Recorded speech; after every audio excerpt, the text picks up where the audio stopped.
All right, and to cap off our last. All right, here we go. Let's get on Jim Brown. What's AI got to say about Jim Brown? Start the clock. Jim Brown was a 6'2", 232-pound powerhouse, a four-sport athlete at the University of Syracuse.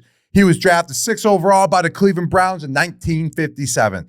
He quickly established himself as a dominant force in the league. Over 9 seasons, he piled up 12,312 career rushing yards, a career average of 5.2 yards per carry, and scored 126 touchdowns. Wow. Leading the league in rushing 8 times, he was named NFL MVP 3 times. Off the field, he was a Hollywood leading man with a lengthy film resume and a noted civil rights advocate. He is. Jim Brown for you, ladies and gentlemen. Jules, what is the first thing you think of when you hear the name Jim frickin' Brown? Here he is, ladies and gentlemen.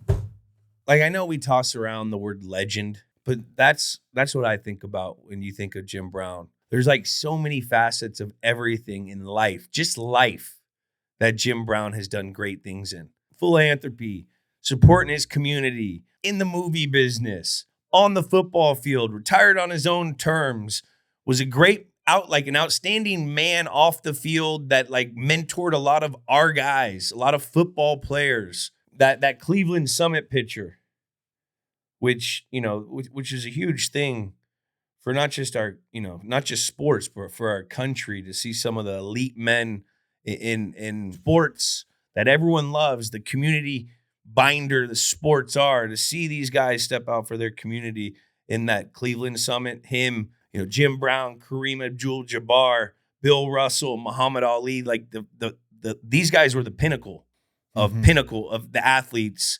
Support their community and have, be proud of what they were and what they stand for. Like, that takes a lot of balls. It really does. That's what Jim Brown was. And that's why I love athletics so much, because it doesn't matter about your race, your background, where you came from.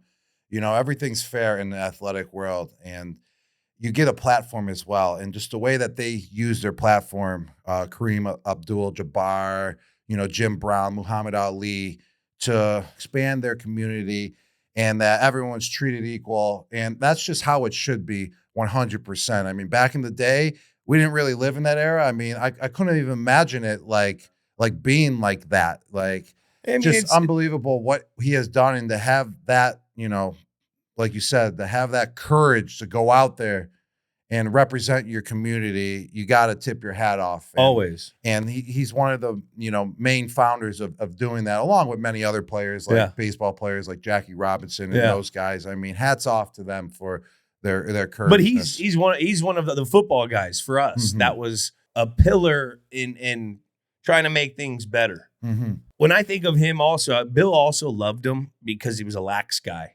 Mm-hmm. I mean, he was a 4-sport athlete. I mean, and to be a lax guy, back in the day like that, I mean, he was played a 4-sport athlete. I mean, he could have. What was his 4 sports he played? And he played all 4 at Syracuse too, which is absurd. Lacrosse, football, basketball, and track. How do you do that? How do you play 4 sports in college? Like, how? Jim Brown did. That's how. I bet he played lacrosse like kind of like a football player. Like, no, when a football player is playing basketball, though, they could still be the best basketball player in the court, but you could tell they're a football player. No, Jim Brown, myself. Jim Brown was the best lacrosse player in the world. But I bet you he was like playing like a football player, though. Like, when he was getting that lacrosse stick, he was probably carrying it like a football a little bit, like right into his chest, and just kind of like stiff-arming guys away from him and just running down the field and then shooting it and scoring. I feel like that's how he played. I mean, I bet you he was just unstoppable. I mean, he shot a 77 on his 5th time ever playing golf. A 77, that's 5 over par? Like, that's when you're just touched by God. And, like a lot of people want to say, because of the generation he played, this, that, 6'3", 232 nowadays, if he was in the generation of the science, the supplements, the information, the training, the vitamins, sleep, the diet. If he was in that nowadays, you think he'd still be 232? This dude was doing that off of cold fucking tubs, milkshakes, hot tubs, all of it. These guys were doing it off of just like they had another job in the offseason. So being 232 pounds back in the day, running 4.4. Running a 4.4. I mean, he was bigger than some defensive tackles, I feel like. I mean, they were only like 240, 250. It's equivalent to him being like 290 pounds right now, just all muscle, just playing, in the backfield, Probably just running like the ball. he'd be like Derrick Henry. Mm-hmm. Like, and he just ran away from everyone. He was bigger than everyone on the field at that time. Bigger and faster. Mm-hmm. And stronger. And just the base that he had, everyone just bounced off him. He didn't miss a play, Rob, in his 8-year career. Could you imagine not missing a play?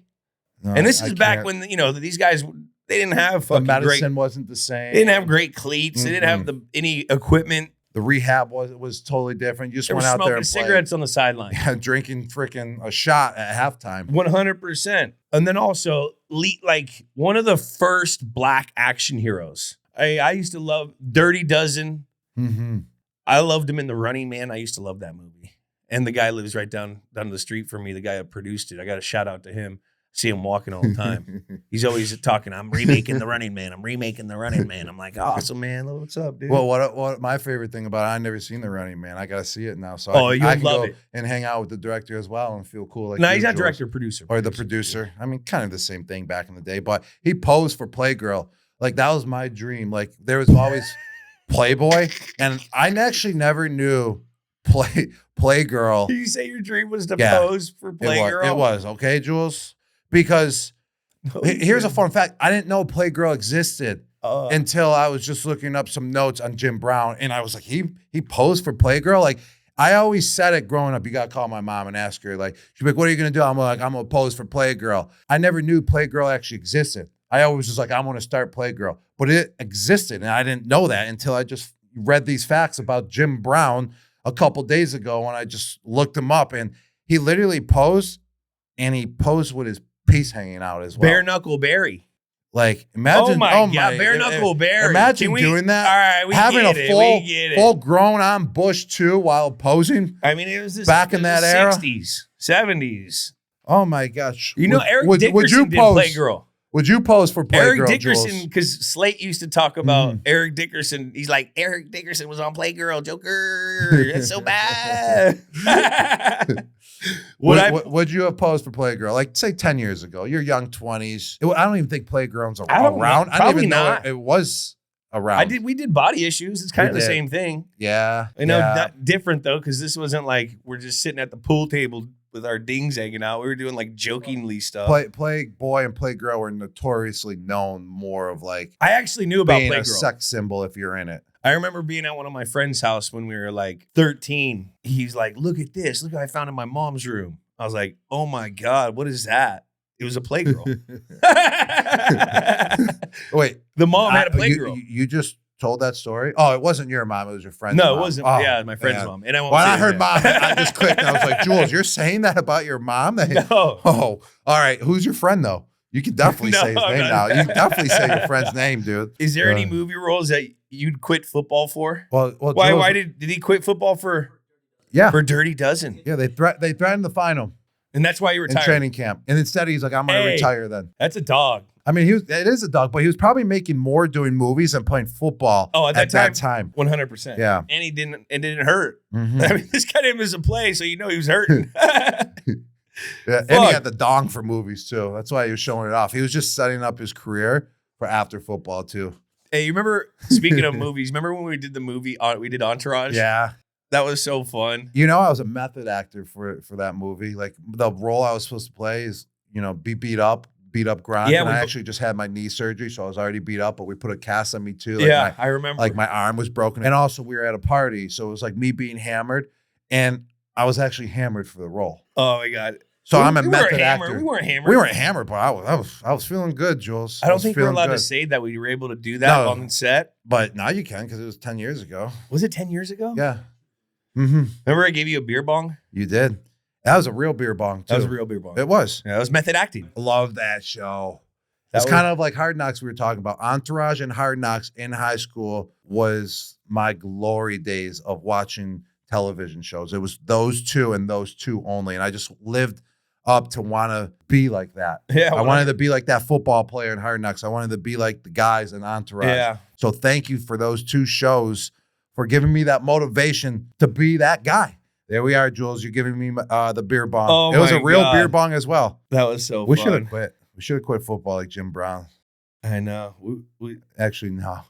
No, Nah. we should have. We didn't win. No chance. We didn't win a Super Bowl yet. No then. chance. No chance. Remember, we weren't Super Bowl there. No, yet. we weren't Super Bowl champs yet, but we were awesome. Man, We were freaking awesome, Jules. time. What kind of dude is Jim Brown? They say he. I'm not joking. When you look him up in the lacrosse community, they don't look at him as a football player that played lacrosse. He's like a lacrosse guy. Yeah, he's in the National Lacrosse Hall of Fame. On everyone's top 5 list of all-time football player, this guy is just, he's got the pedigree of everything. What's that make him? Actor, pivotal person in his community. Not in just his community, but in all communities. Like, he transcends community. That's how big of a person and a guy he was. And I think he's just flat out stud. What do you think? I wouldn't say freak besides that, that pose in the Playgirl. That's where he was a freak. But we're talking about his athletic ability. He was definitely a freak. He was the fastest, biggest guy in the field. No, yeah, but it wasn't intriguing to be like a true freak, like looking like a true freak. He was freaky, but I bet you not like that. He was definitely more of a stud. Well, he's as a football player and as a athletic type of guy, but he had some dog in him. 100%. I mean, Wiz. I mean, you gotta be smart as heck in order to play all those sports and know the games inside and out. 100% didn't miss a game. He's probably a dude's dude. He probably kept everyone in check in just a different Jim Brown kind of way. But I feel like all those characteristics do lead to being a stud. 100%. You gotta be a stud all over the place, man. You gotta be flat out stud, and to be the best at it all and whatever he did off the field or on the field. He a stud. He's a stud, man. Stud. Stamp it. Stud.